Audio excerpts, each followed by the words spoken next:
Hey guys, it's Coded Steel and welcome back to Advanced C. I decided to take a break from the processing tutorials and return to Advanced C programming, and I'm going to show you guys about the user functions, which I have highlighted up here. So the user functions, all they are just a file that I created in Dev C++, and then to make a bunch of C programming things a lot easier. First thing, if you guys are using Dev C++, you should just be able to type it in just like this and everything will be okay. For code blocks, I think you have to import it into the project folder area. So let me show you guys how you do that or where you do that. First of all, if you look under your project name, which my project name is called test, so I need to go to test, and I click on test, I have it in the test folder, user functions. I'm not entirely sure if you guys need it in there, but I would just put the user functions in here just to be safe on the safe side, because then it will know, this is where it'll be able to find it for sure, guaranteed. So if you go ahead and you do that, then you should be able to use the user functions just fine, and then you should be able to call functions from the user functions file. So, well, enough of that. Let's actually get to how the user functions work. First of all, we have the first command we have. I'm just going to show you guys. I'm going to type something on the screen. Printf, okay? And then I'm just going to type out hello world, the most basic program that we've ever made here. If we build this, guys, you can see that it pops up in this upper left-hand corner at the very beginning. Well, what if you wanted to move things to a different part of the console, like you wanted to move it to maybe halfway down through the console? Well, there's this handy function in the user functions library here that allows you to move the position called GoToXY, and I'm just going to do that. GoToXY works like this. The first number is how many places do I want to go to the right, and how many places do I want to go down, or down is the second number. So I want to go 20 character grids to the right, and I'm going to go 20 down. So if I build this, you should see hello world print 20 characters to the right and 20 characters down. And there it is. 20 characters to the right and 20 characters down. You guys might be wondering, if any of you have dealt with any programming before, this does not work by pixels. This is not pixel distance. This is character block distance.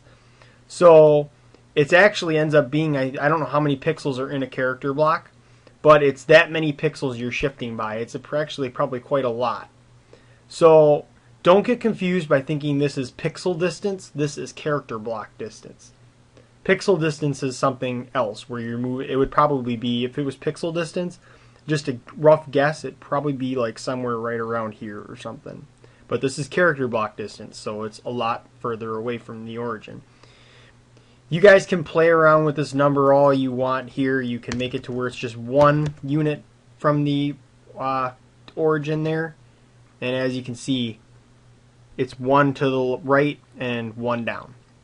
So that is how that function works.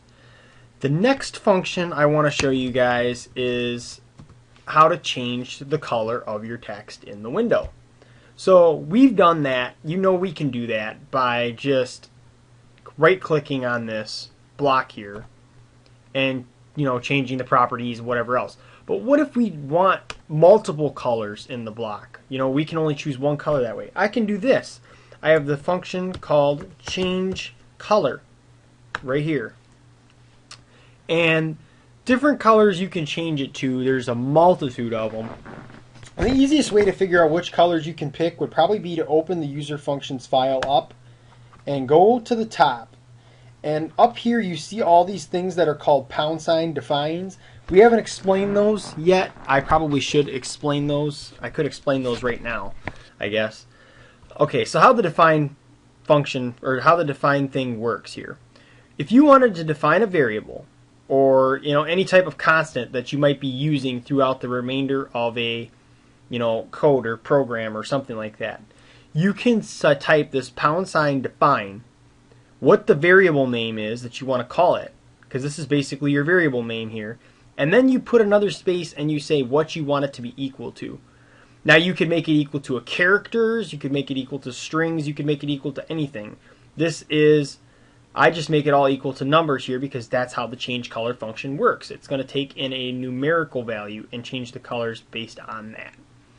So, going back to main, that's how a define function works. Anyways, if you guys can understand that, # define, variable name, and then what you want the variable number to be equal to, or character, what you want it to be equal to, or whatever. And then after that, you can use the name anywhere in your code. So if I include the user functions file that I created here, I should be able to put a color in here that's here. What if we want, I'm going to say I want red. So we're going to type in red. We should see that in the printf hello, when we do printf hello world here, the text of hello world should be red. So let's see if that happens. Oh, we didn't put a semicolon. My bad. Build and run. Beautiful. Look at that, guys. It's working perfectly. We get our red color. But also, you guys may be wondering, well, I could have just done the properties whatever else. So I don't understand why you created this. As I was saying before, I can have multiple colors, guys. So let me show you something. We're just going to copy and paste this whole hello world code beneath it again. But I'm going to change the color to yellow. Okay? And then we're going to build and we're going to run this code. Now as you guys see here, we get hello world red and then hello world in yellow. And then the remainder of the text is printed in yellow.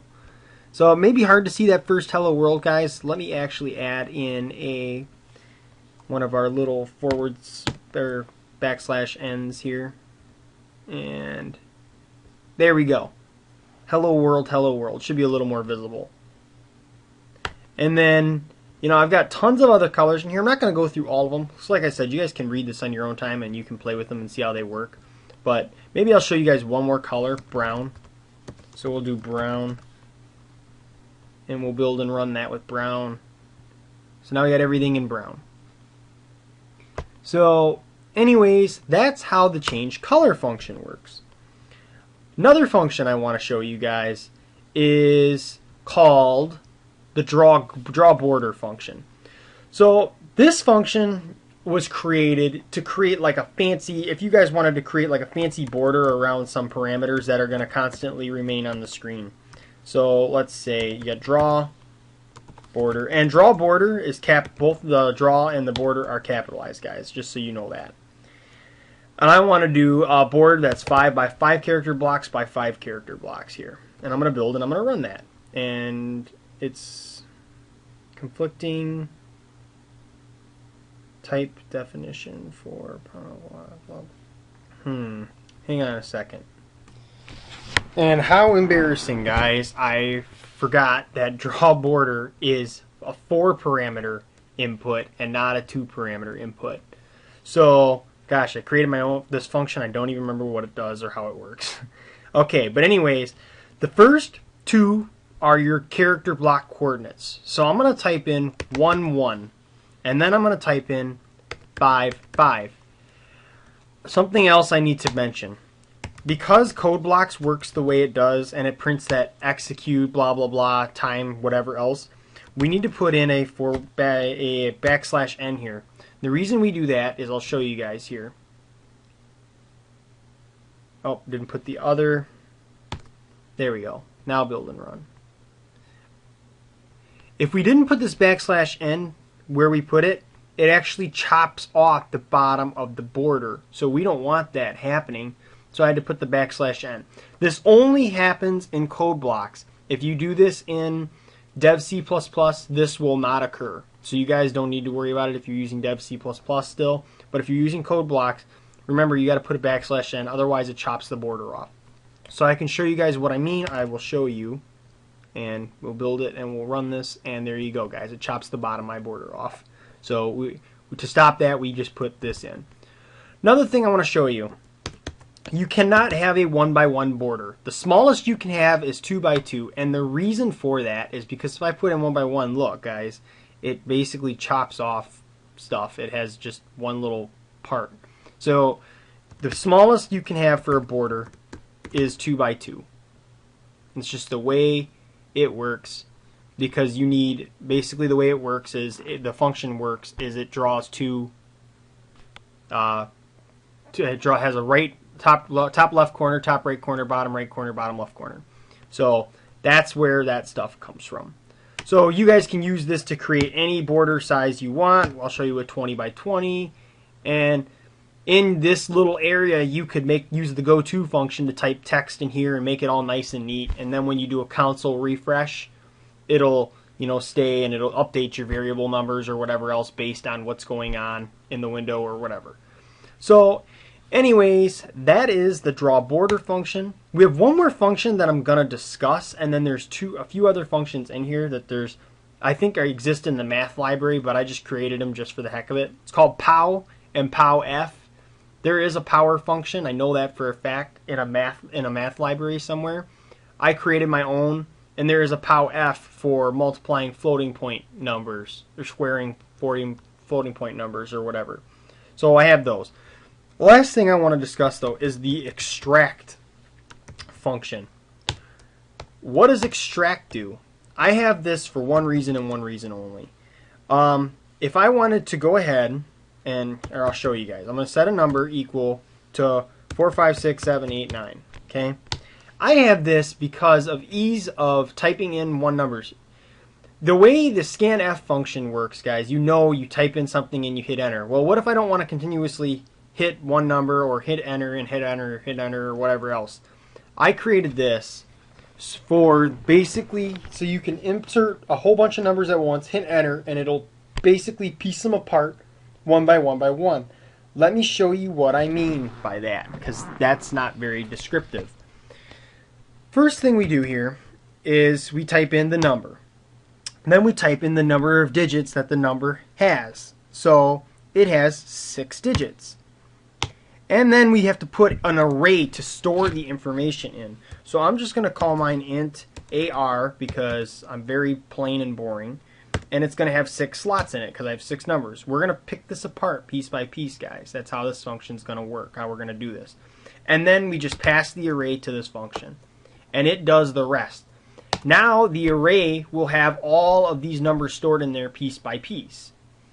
It'll break it up. Now I'm going to show you guys, if I do a printf here, I'm going to printf %d, and we're going to print out the, I'm going to say, second location in the array. Remember, guys, an array goes 0, 1, 2, 3, 4, 5. So even though I said 6, it's 0, 1, 2, 3, 4, 5. So 0, 1, 2. We should expect to see a 6 in that location. So hopefully we do, otherwise the extract function is not working correctly.